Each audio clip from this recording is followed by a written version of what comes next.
Quand on parle de beauf, on peut penser à Kevin qui ferait du tuning. Il y a toujours plus beauf que nous et on est toujours le beauf de quelqu'un. Je voudrais expliquer pourquoi c'est problématique d'utiliser ce mot.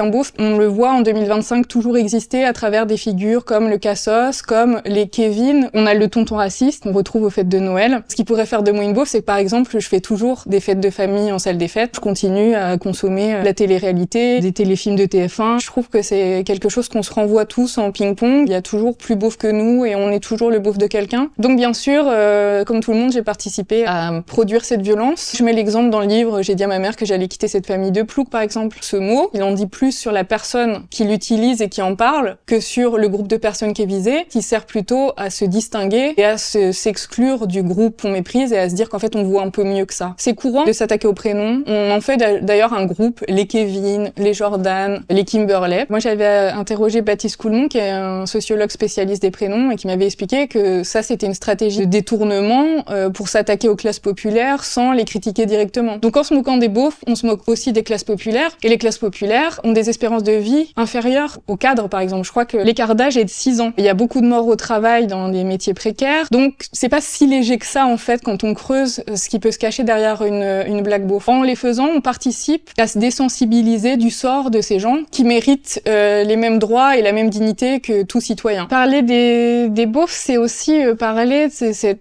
espèce d'idéologie du mérite qui voudrait qu'on sauve des gens pauvres et des gens beaufs de leurs conditions. C'est oublier aussi que le regard qui est posé sur ces personnes-là, c'est pas forcément le regard qu'ils ont sur eux. Les gens de mon entourage, de ma famille, se couchent pas le soir en se disant « Ah mais pourquoi elle fait cette interview de Combini et pas moi ?» Et ça les intéresserait pas du tout. Ça veut pas dire qu'il faut les sauver ou porter sur eux un regard misérabiliste parce que moi, soi-disant, j'aurais mieux réussi. C'est hyper relatif, la réussite. Et moi, ce que je regrette, c'est qu'en France, on n'a qu'un modèle de réussite. C'est l'ascension sociale fulgurante par le travail scolaire et par le mérite. En vrai, il y a plein de moyens d'être heureux. Et si on lâchait un petit peu ces questions-là, je pense que le pays irait un peu mieux, quoi.